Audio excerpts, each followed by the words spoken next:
Welcome to the show, everybody. My name is Mark Farzyshow. This is the Farzyshow presented by Steven Singer of Steven Singer Jewelers. It's lovely to have you along for the ride. Lovely to have the Phillies sweep the Rays last night in Tampa, hearing all the hometown fans in Tampa, retirement people just having their great time down there in Tampa. Sixers are bringing back Montrezl Harrell, and now I'm just trying to figure out why. We do have Carlin on the show today from USA Today, Sixers Wire, and he'll try to break down all the latest with Damian Lillard. He'll try to break down everything when it comes to the future of James Harden. And one of the things we did discuss about, I'd say 3-4 hours before Montrezl Harrell was coming back to the Sixers, it was what the Sixers are going to do with Mo Bamba. And what that means for Paul Reed. He still thinks Paul Reed's going to be back.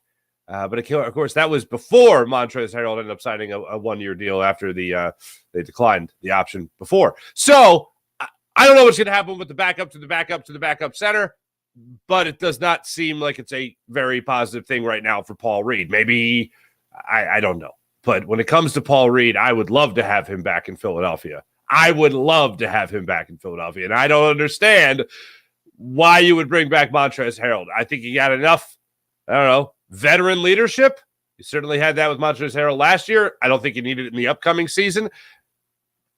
I did read Carlin's article after the Sixers decided to bring back Montrezl Harrell, and it went to the same thing. I don't know what's going to happen next, but here we are.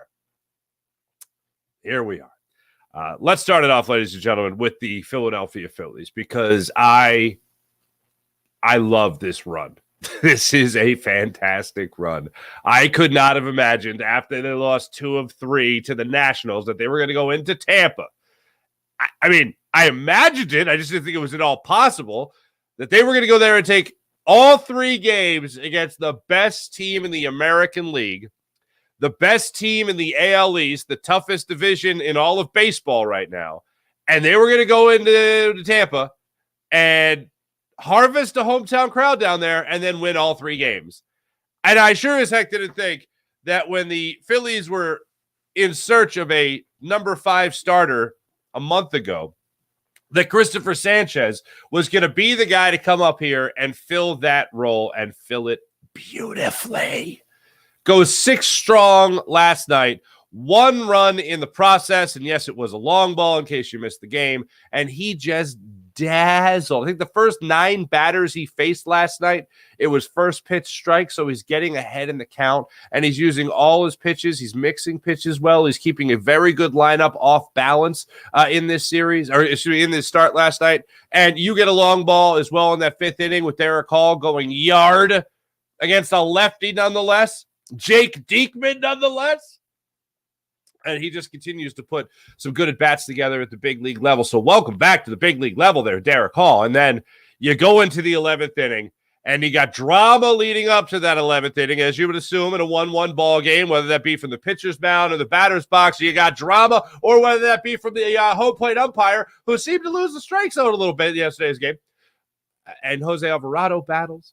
And you go into those extra innings, and you get some great plays, obviously, leading up to it as well from Alec Boehm, who made 2 phenomenal plays yesterday. And then to play hero in the 11th inning, Kyle Schwarber steps up, is able to get an RBI single that he goes down and gets a sinker dipping below the knees. And he goes down there and gets that baseball to deposit it in the right field for an RBI single. Then Trey Turner says, how about a little bit more action? And he goes up there and he gets an RBI single as well, and the Phillies win 3-1. You'll love to see it. You could use the old Cliff Lee adage of, that's baseball. The ebbs and flows of the game that we talk about so often. Now they just got to keep it going against the Miami Marlins, a team that, for whatever reason, thought they got the monkey off their back last year. Didn't get the monkey off the back. To have the monkey back on the back this year. Now you got to go in there and face them. Phillies are a half game up on the Giants for the wild card as of right now. And we'll continue to look at that as the show goes on today. But it's a wild, wild turn of events for the Phillies. Not turn of events, I guess, because they're playing so damn well over the last month plus of the season. But turn of events, certainly, in dropping 2 or 3 of the Nationals and then going down to face the Tampa Bay Rays and then being able to sweep them. The first team this year to sweep the Tampa Bay Rays is the Philadelphia Phillies, who have won now 12 road games in a row. This is absolutely 1,000% amazing. Absolutely 1,000% amazing.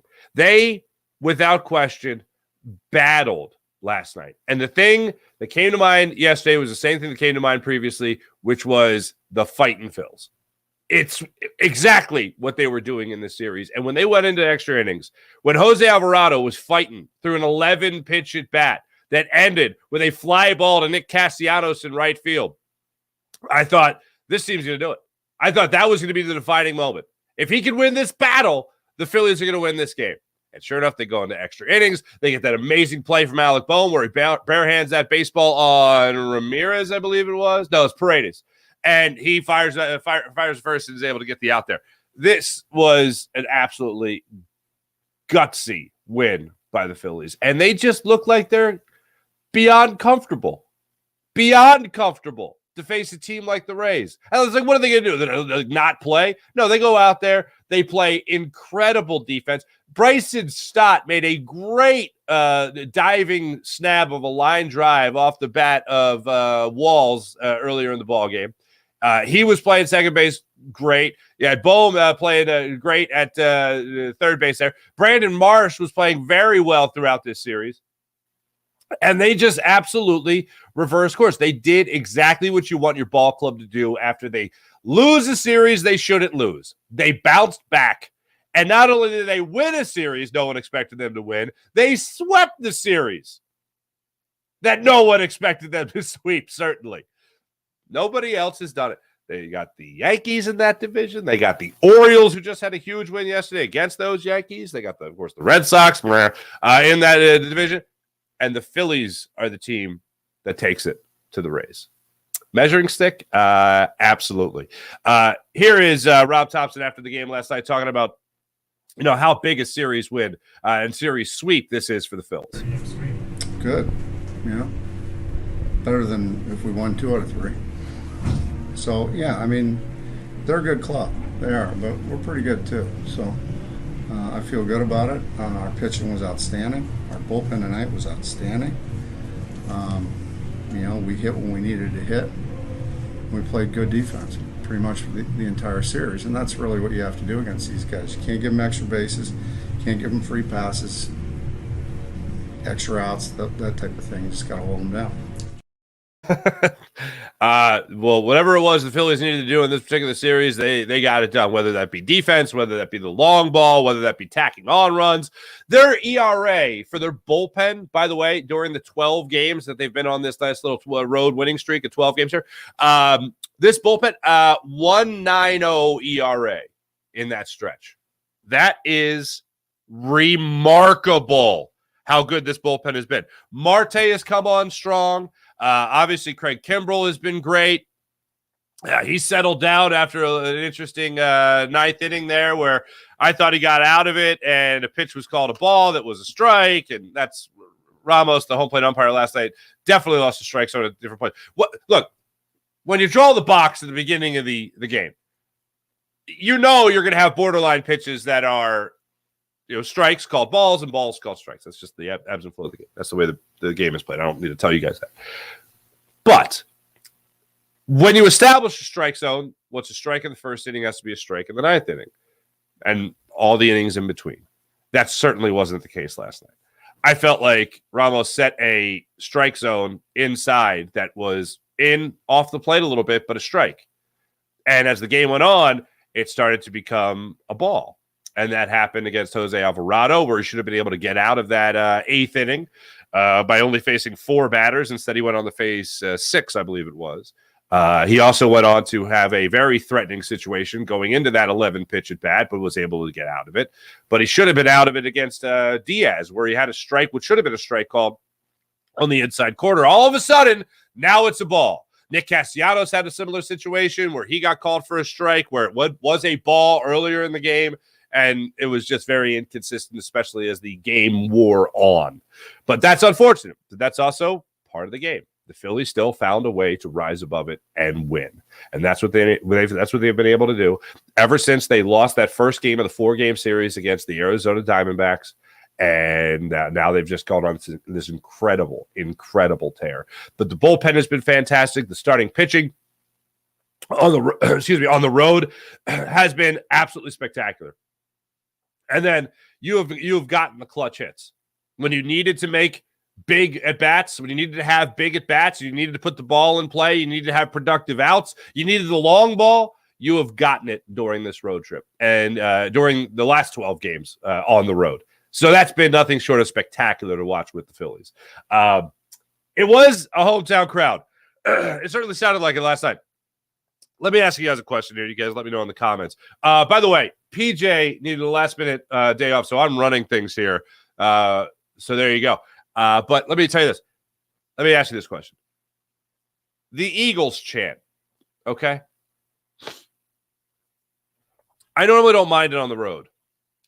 They broke out an Eagles chant last night in a 1-1 ball game. I think it was the 8th inning. It came ringing out there. Okay, whatever. Didn't affect me one way or another, other than, oh, cool, listen to all those Phillies fans. Now, throughout the entire series, the Phillies would do something, and you would hear Philadelphia fans in Tampa. And that's great. I tweeted out that there is a big Phillies, or so big Eagles chant going on in the stands. And I thought I was absolutely in the minority, where I don't like it if you're going to see a particular team and you start cheering for another team that has really nothing to do with what you're watching. All right? So case in point, if you're on the road, and let's say you're at Wrigley Field, for instance, and I've been to Wrigley Field, and I've heard Eagles chants during Phillies games at Wrigley Field, and I've heard people cheering, and it's like, all right, let's see how many people from Philly are here. E-A-G-L-E, Eagles, oh, look, Eagles, oh, look how Phillies do. Other people from Philly are here. That's cool. It doesn't bother me. Last night, the close part of the game, I get it if some people were upset. I wasn't upset, but whatever. When you're at home, when the Phillies are in South Philly and they're at Citizens Bank Park and you hear the Eagles chant at a game, I don't like that. And I thought I was wildly in the minority there, right? But I don't like, and maybe this is the performer in me, I don't like it when you're going to one performance and you're talking about another. Honor the performers, respect the performers enough. Now, if the Phillies were doing what they have done for a long period of time, which is lose, and if they're not spending money, which was a long period and a good portion of my childhood, if you go through a period like that and you want to show that you're pissed off at management, ownership, you want to show you're pissed off at the team, if the team's getting blown out, and you want to like stick it to them a little bit, then be like, well, we still got the Eagles, E-A-G-L-E-S. Then that I get. But like in it, Phillies are just coming off a World Series. Phillies are one of the best teams in baseball. All of a sudden, and that's where I don't like it. That's where it's like, okay, show a little respect for the team that's actually trying to win for you right now. Not the team that's going to try to win for you, in a couple of months. Usually, it'll grind my gears at home games, with few exceptions. And then last night, I tweet that out. Oh, the big Eagles chant going on during the Phillies game. And people were like, it's so stupid. Oh, it's great. It was controversial when it's appropriate to run out an Eagles chant. When it's appropriate and when it's not. I didn't think it was going to be that much of a hot button issue, but apparently it was. So where do you guys stand? When can we use the Eagles chant? I know a lot of people are going to be like, whatever. Doesn't matter. And then other people are like, well, I find sometimes it's appropriate and sometimes it's not. And that's probably me. I'm doing a mock voice of my own voice during that argument. But that's where I'm at. And that's how I feel. I can't tell you how to feel. Anyway, so let me know how you guys feel about that. One more thing. Rob Thompson last night was asked about that hometown crowd down there in Tampa, and here's what he had to say about it. Usually a lot of Phillies fans live down here. It kind of sound like a home crowd there. Yeah, it was great. It was great to hear all the people cheering, chanting, and all that stuff. Nice to see Derek Hall get a hold of a ball. To hear it. Nice to hear it. You love to hear it. That's for sure. You absolutely Love to hear it. Did I do the thing wrong? I believe I didn't do it wrong. There we go. Anyway, so the Phillies get that great win last night, and it's fantastic. Here's the thing about Alvarado I wanted to get into. Jose Alvarado in that 8th inning. It was a 30-pitch inning for Jose Alvarado. He's only had one other 30-pitch inning, and it was 30 pitches on the dot. It was against the LA Dodgers. The 11-pitch at-bat to Franco in that inning was the longest at-bat for his season, for Jose Alvarado's season, 11 pitches. Ended up winning that battle, and yes, he should have been out when he was going to have Diaz on that 0-2 pitch that was called in off the plate just a little bit. And unfortunately, it just wasn't meant to be for the Philadelphia Phillies in that inning. Can we talk about Alec Boehm's defense for a second here? Alec Boehm, who has been better from the plate lately, without question. Alec Boehm yesterday goes 0 for 4 with 2 strikeouts. I did not think Alec Boehm was going to be the type of guy to go out there and get you any help in games where he wasn't hitting. And I remember when Manny Machado and Bryce Harper, it was like, hey, who do you want, Manny Machado or Bryce Harper? And why not both? You know, that whole thing. And I remember the argument for Manny Machado, a lot of people were saying was, hey, you know what? If you get Manny Machado here, he could go 0 for 4 and still help you win by the way he'll play third base. And Bryce Harper won't do that for you in right field. Well, I look at that as a way to judge a lot of players. You know, can they still help you if they go 0 for 4? And last year, I certainly would not have thought that Alec Boehm would help you going 0 for 4 in a ball game. He would only be able to help you with his bat. And if he gave you anything at third base, it'd be gravy. Forget about that. He's been giving you a lot more than just the bare minimum at third base. And yesterday in the 2nd inning, made a great diving catch on Paredes. And then, oh my goodness gracious, Alec Boehm in the 9th inning, barehanding that baseball again off Paredes and throwing him out at first base was spectacular. Absolutely spectacular. I did not think we'd have a third baseman like this in Alec Boehm, and yet here we are. So that is also fantastic. Phillies and Marlins get things started tonight. Another 6:40 start time for the Phils, and we'll see how all that shakes out against the Marlins. You'll have Zach Wheeler back on the hill for the Phillies, and he'll be taking on Sandy Alcantara in this game. Wanted to check one more thing. Yeah, okay. So that's what you got going on tonight. I don't know, and I can't understand for the life of me why Montrezl Harrell is back with the 76ers. I know there's a lot of speculation about this Sixers offseason. When we talk to Kai Carlin coming up here in a second, one of the things we do get into is, of course, the latest with James Harden, the latest with Damian Lillard, the latest with Tyrese Maxey, and what Kai Carlin would do if he was standing next to Daryl Morey. The other thing is we don't know a lot right now about the upcoming season. There's a lot of speculation, as I said, but one of the things we do know is that Patrick Beverley is going to be with the Sixers. Mo Bamba is going to be with the Sixers.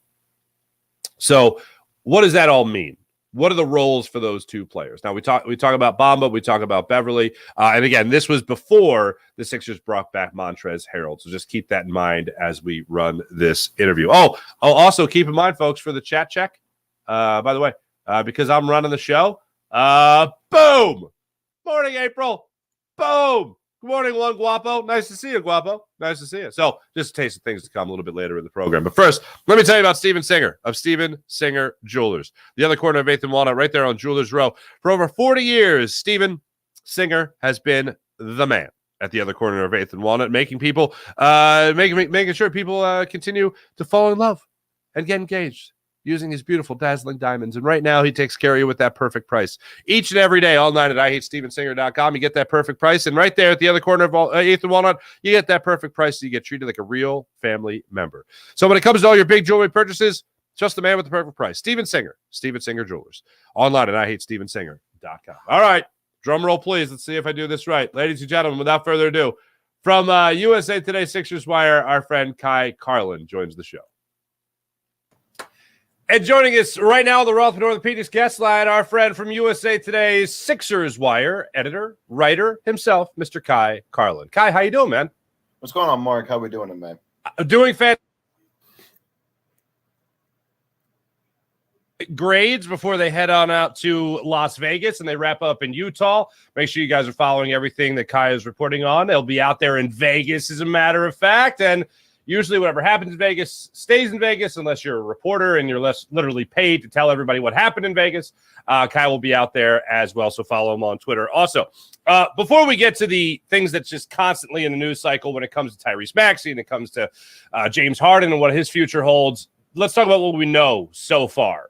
We know Mo Bamba is going to be here, and we also know that Patrick Beverley is going to be here. Let's start it off with Patrick Beverley. What role do you see Patrick Beverley having with the 76ers? So I think Beverley, I think fans can kind of like look at him as like the guard version of PJ Tucker.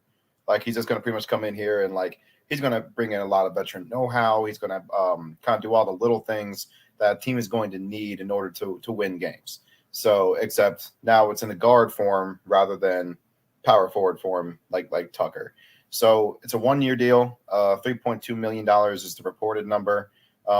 Hasn't become official just yet, but they've obviously agreed to the terms. So I think Beverly's going to come in here. I know he sought out Doc Rivers and sought out his opinion.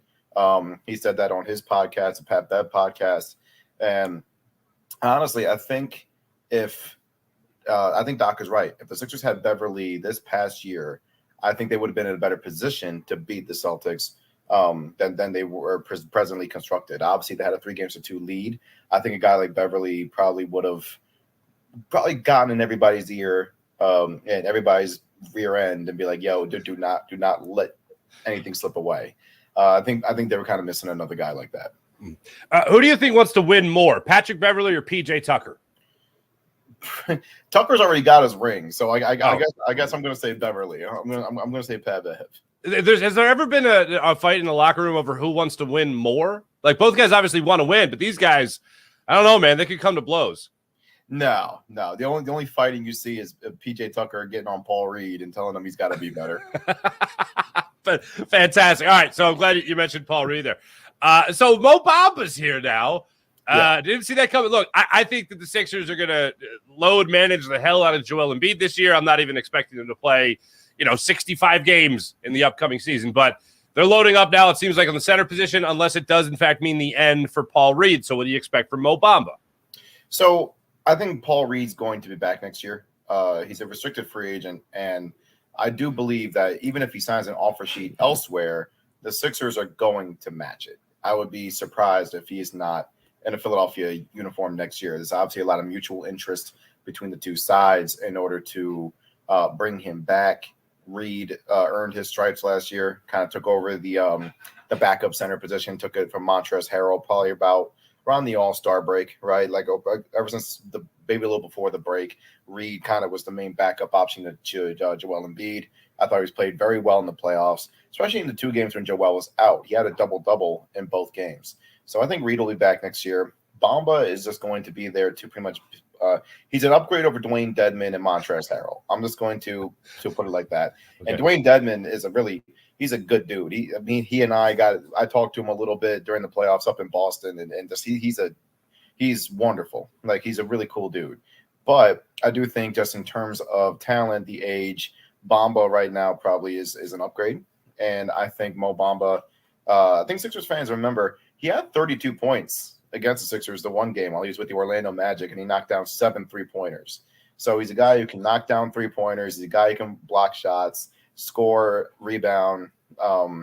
He dealt with injuries this past year, but if he's past that, then yeah, he could be a really nice addition. All right, just real quick, I do want to talk a little bit about the Summer League. I know at the time that we're taping this, Sixers have another game in Utah, and then they'll be going to Vegas. Well, you'll meet up with them. But one name that's jumped out to me is literally like jumped out of the gym as far as I'm concerned, and just watching him play. Ricky Council the fourth, if I have my Roman numerals correct. Right. He has just been out there, the Arkansas product, which at Wichita State before that. Like, I can't, maybe in terms of explosiveness, in terms of like a 6'6" type of guard play, that's good. I haven't seen athleticism like that from any one of the Sixers since like Andre Iguodala. Like that's the kind of player that he reminds me of in terms of what he can do in terms of attacking the rim. What do you like from him, and who else has jumped out to you? Council the fourth to me has kind of shown that he could be solid. like more than anything. He doesn't try to do too much. He stays within his lane. He is going to shoot the ball better. And that's something. The next guy I'm about to bring up, Jaden Springer, as well. At some point, Jaden Springer does have to start kind of knocking down shots. But you can see the improvement in Springer's game as well. The fact that he's able to get to the rim. He's been finishing at the rim. He has been knocking down free throws, getting to the free throw line at a high rate. His defensive instincts are completely off the charts. Jaden Springer's defensive instincts, and we have seen that, like in the short amount of time he has gotten in NBA games, in previous summer leagues, in the G League. Jaden Springer's defensive instincts are completely off the charts. It's so impressive. And yeah, his ability to finish at the basket has been really good. But at some point, though, he's going to have to start knocking down three-pointers, because that's the name of the game in today's NBA, unfortunately, for him. So if Jaden Springer can start knocking down threes, he should be in the rotation, in my opinion. All right, make sure you guys are checking out all that Kai is writing on the Sixers Newswire when it comes to the USA Today. Sixers Wire, including the grades he has given out in the stage that we're at when it comes to all things Summer League. Okay. James Harden. Tyrese Maxey.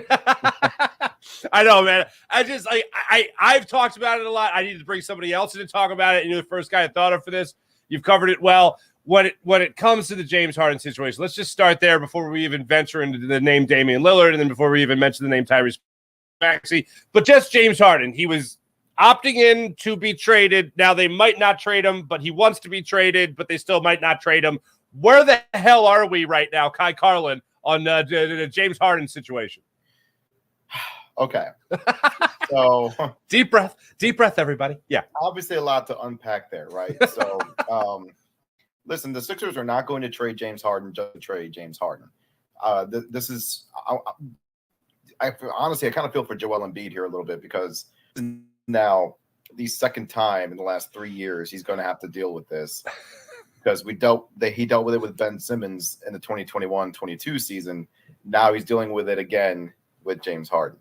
James Harden is going to be on the Sixers roster on opening night. That is my prediction. I think it's going to happen, because Daryl is not going to just trade him just because he said I want out.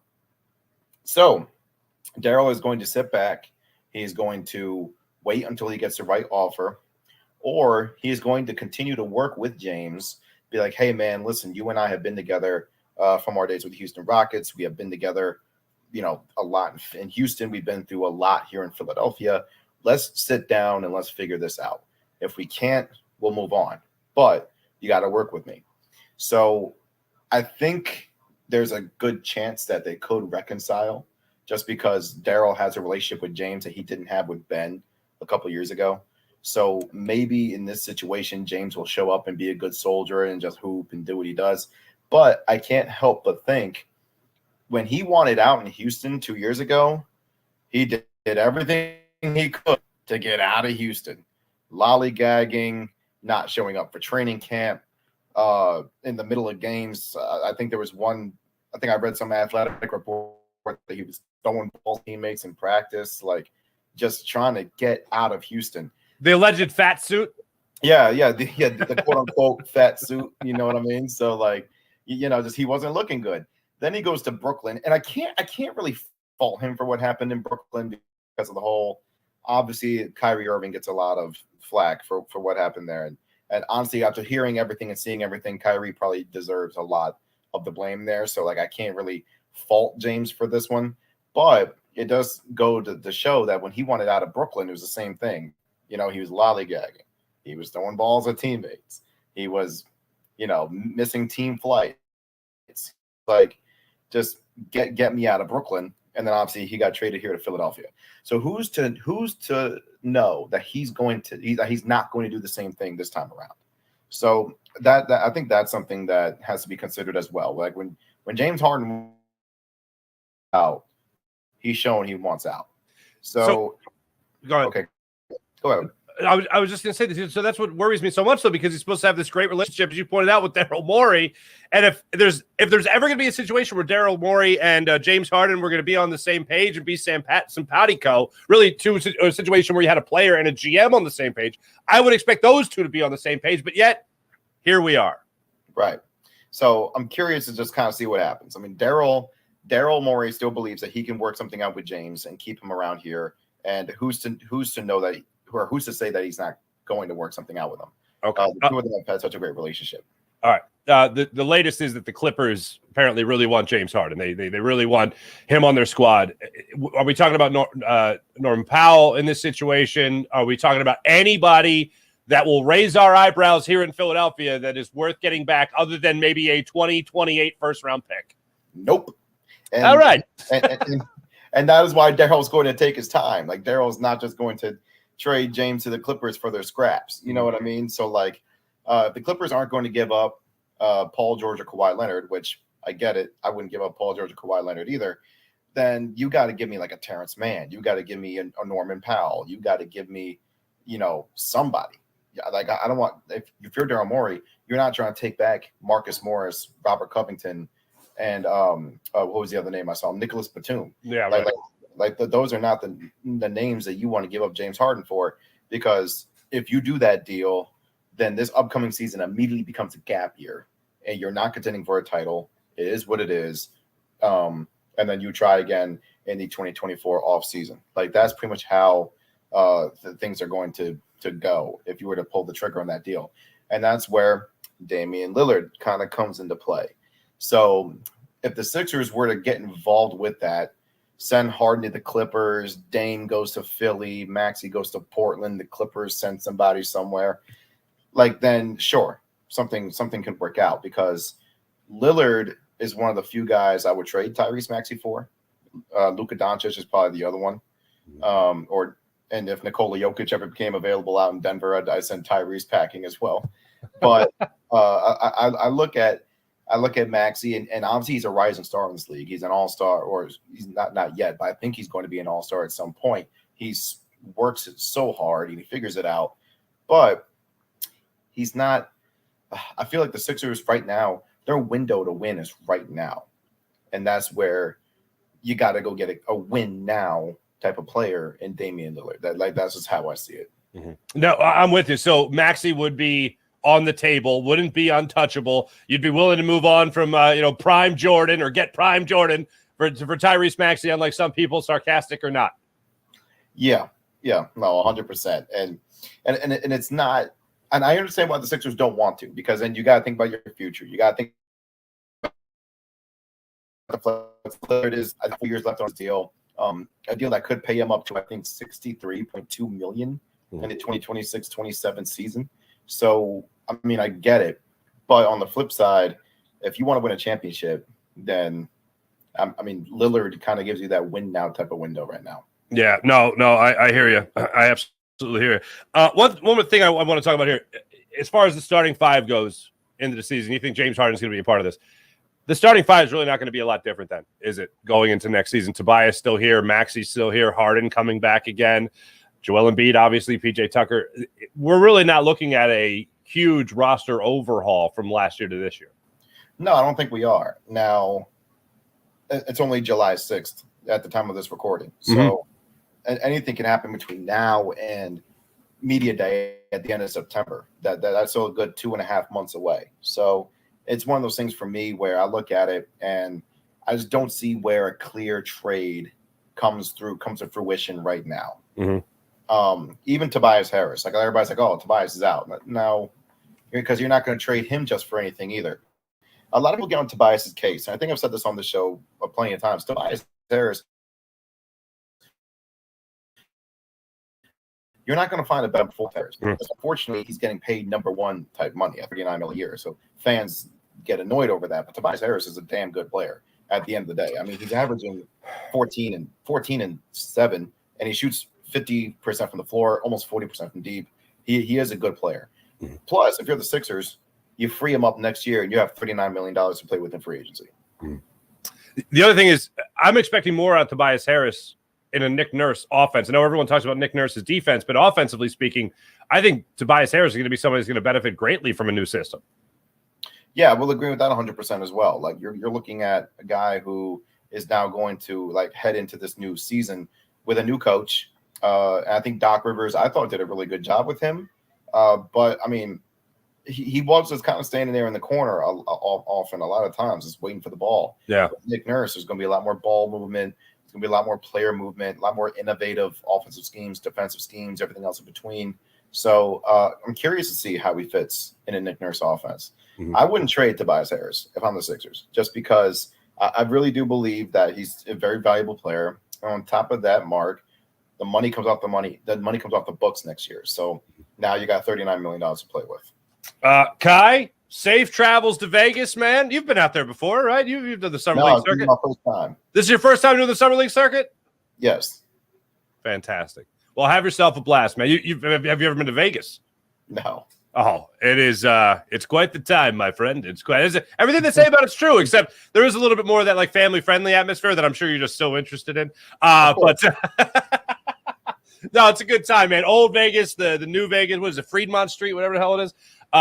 Yeah, it's a great time, man. I need to sell anybody on Vegas. Just say the word Vegas. Kai, you do great stuff, man. Make sure you guys are following him on Twitter and Threads. Have you done the Threads yet? I've downloaded the app. I haven't even touched it yet, though. I haven't gone on it yet. Fair enough. And make sure you guys are reading all the stuff he's got coming out there with regard to the Vegas Summer League and the 76ers. Kai Carlin, USA Today Sixers writer for the Sixers Wire as well as editor. Appreciate you, man. Thanks so much. Thank you so much, Mark. Appreciate it. See you, man.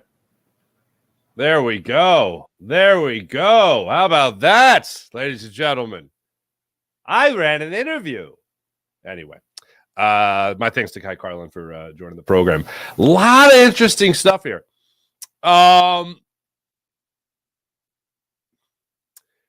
With the Harden situation still being up in the air, Kai thinks he's back. Now, here's the deal. Regardless, the Sixers' best offseason acquisition is going to be Nick Nurse. At least he better be the best Sixers acquisition in the offseason. Let's put it that way. Patrick Beverley's good. I really like Patrick Beverley. But I think Nick Nurse is going to be more impactful than Patrick Beverley. And you really think about it, they could be very similar. One of the things the new head coach is going to have to do, even before Nick Nurse was hired, whoever it was going to be, they got to find a way to get more out of Joel Embiid. PJ Tucker found a way to get more out of Joel Embiid. What was that, game 5? Dig deep down inside, son. Well, yeah, Patrick Beverley is going to be a very similar figure in terms of making sure that everyone is giving their best. Now, I know that's like a knock on Joel Embiid, that he needs somebody to get in his ear to tell him to get motivated and dig down and push through any ounce of fatigue he might be feeling.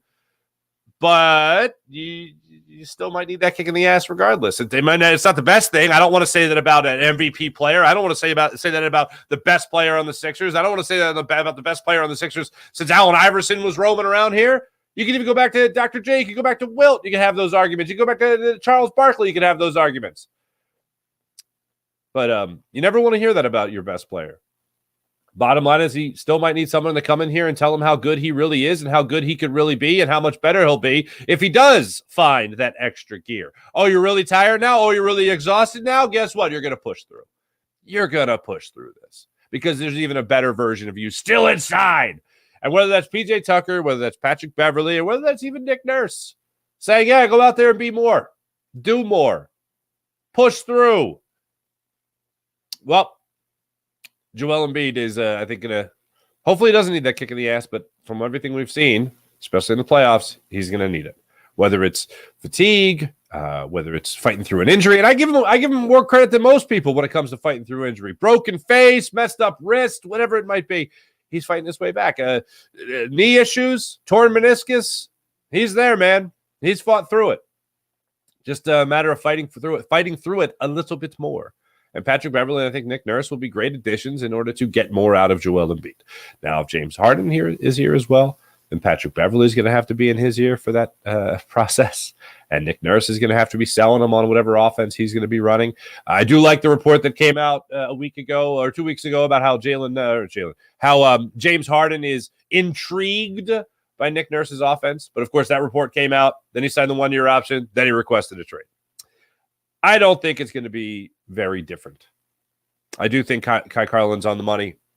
when saying that going into the upcoming season, the roster is not going to be very different than what we saw last year in general, and the starting five is going to be the same starting five that we saw a season ago. The biggest acquisition, the biggest name at least, the Sixers are bringing in Nick Nurse. After that, I don't think there's a lot of trade. Oh, and when I did bring up the latest on the James Harden thing, that the Clippers are still trying to get some kind of deal done, and I asked about some kind of significant return, Kai Carlin, even before I could finish the question, nope. I like a nope. It's very definitive. Nobody argues with a nope. At most, you get a really? Yeah, no. That's it. That's it. That's the end of it. So my thanks to Kai Carlin. Make sure you guys are checking out all things Kai Carlin is going to be given throughout Summer League. The rest of Summer League. Sixers wrapped up in Utah last night, unfortunately, with the loss. Jaden Springer, 18 points, I believe, in last night's loss. And by the way, I agree when it comes to Jalen Springer and what he could be bringing to the table for the Sixers. I am very excited. I thought defensively, he's Johnny on the spot. He's a hustle player. He kind of reminded me of what a guy like Zaire Smith was supposed to be. And when Jaden Springer, you got to remember he's only 20 years old. He's 6'4", absolute hustle player. If he knocks down that jumper consistently, if he expands his game to the three-point game, that's great. But he does something that I think he does really well that's sort of a lost art. Jaden Springer goes out there and finishes around the rim spectacularly. Like, the guy just he's got a great touch. He's got a great feel for when he's around the rim and finishing. That's one of the things I've really noticed in Summer League with him. He's done it at the very, very limited amount that we've seen him at the NBA level, but he's got a great feel for being around the rim, and that's kind of a lost art with the 3-point game that we watched today. So yeah, I would love to see that come to fruition at the NBA level as well. But yeah, just 20 years old, the young man, 20 years old. Let me tell you about my man, or let me tell you about the great people at Manscaped, rather. The leader in below-the-waist grooming. Join 4 million men worldwide who trust Manscaped and their skin-safe technology that helps reduce the risk of nicks so you can manscape with confidence and comfort. So check out Manscaped at manscaped.com, ladies and gentlemen, and all they have to offer. You'll love their Platinum Package 4.0, which is their best hygiene bundle yet. It includes their Lawnmower 4.0 trimmer as well as their Weed Whacker ear and nose hair trimmer. And yes, they come with skin-safe technology that helps reduce the risk of nicks. So check them out. How about Freestone Farm CBD? FreestoneFarmCBD.com. You'll love their tropical tasting Bayox that clocks into the chart topping 24.1%. And Super CBD, which is half Hindu, Kush, and 21%. Genetics of these guys are off the charts. So try Freestone Farm CBD at FreestoneFarmCBD.com. They'll grow all their premium hemp flower in the Garden State as well. How about PHL Sports Nation? Philadelphia Sports Nation, enhancing your Philadelphia sports fan experience across all social media and blogs. That's PHLSportsNation.com. Let's get into the chat check, ladies and gentlemen. One Guapo. Hello. Talking about the fightins. April, good morning. Phils are cooking. You'll love to see it. When the Phillies are good, oh, man, baseball is so much more fun. Or excuse me, summer. Summer is so much more fun when your baseball team's good. And they are certainly good. Sean Kilrain, good morning, guys. Good morning, Sean. What's going on? Bohm had that glove on point last night. First time Rays swept at home since, you got to go back to last year. Well, I guess you would because, swept at home. First time they've been swept at all. So there you go. Keep on fighting. Damn right. April, Eagles chant doesn't really bug me, but it does seem disrespectful if the Phillies are winning, or in a close game. Use the energy to cheer them on. See, I agree, April. I 1,000% agree. If you're on the road, I really feel like no holds barred. Let's see how many Philadelphia fans are here. Let's see how many people from Philly are here. EAGLES. Big Daddy Graham told me once that he was in the Colosseum in Rome. And he started an Eagles chant, and somebody else finished it. He went EAGLES, and somebody else went, Eagles! The man told me the story. T-Bro. What's up, T-Bro? Go Birds, 365 days a year. Damn right. Go Birds, 365 days. Oh, I see what you're saying. Okay. T-Bro says, go Birds 365 days a year, but do not chant EAGLES Eagles at a Phillies game. I give you the exception for road games. Again, for reasons previously stated. T-Bro, Sean Kilray says he totally agrees. Sean Gillespie. Morning, Sean. What's going on? Mihai Sanchez, what's going on? Ring the bell. Christopher Sanchez, low-key nice, especially his last name. You guys related? 2 or 3 for the Marlins. And watch out for Harper, second half player. If only they had a better song. What, Dancing on My Own? What are you talking about? We'll see the Rays in the World Series. All the fans just stay down there, man. All the fans just stay down there. I would love, L-O-V-E, love, another matchup with the Rays in the World Series. But as far as the Marlins go, let's get into the morning rush brought to you by Sky Motorcars, SkyMotorcars.com. Let's look at the pitching matchup. Game 1 of this series is going to be Alcantara versus. Now, here's the deal, folks. Here's the deal. The Sandy Alcantara that we have come to know and not really like us so much, although the Phillies have done well against him. Bryson Stott's done well against him. Sandy Alcantara has been struggling quite a bit as of late. And now going into this series, he's going to be starting things off against Zach Wheeler for you tonight at 6:40. And I'll be on with you guys on the Jacob Media YouTube channel right afterwards for the Fighting's post-game show. Sandy Alcantara is 3-7 on the year, 4.93 ERA. Now, you might be thinking, he had a bad start and blew up his ERA. 3 of his last 4 starts have been terrible. He had a good start against the Boston Red Sox. That was a 7-inning, 1-run performance. And then other than that, against the Washington Nationals, 5 1/3, 5 runs on 10 hits. Against the Toronto Blue Jays, 5 runs on 10 hits. 7 innings of work.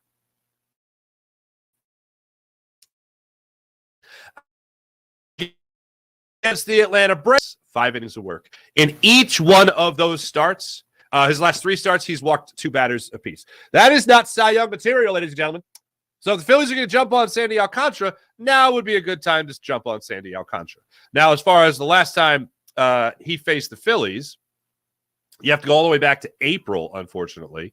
The last time that he faced the Phillies, and the Phillies, they did take it to him, ladies and gentlemen. That was the 4-inning, 10-hit, 9-run performance, surrendering a home run back on April 10th, and that's the only time this season that the Phillies have faced Sandy Alcantara. So hopefully they get that going in tonight's ballgame. Now, Zach Wheeler, like I said, he gets the start. And no time out there.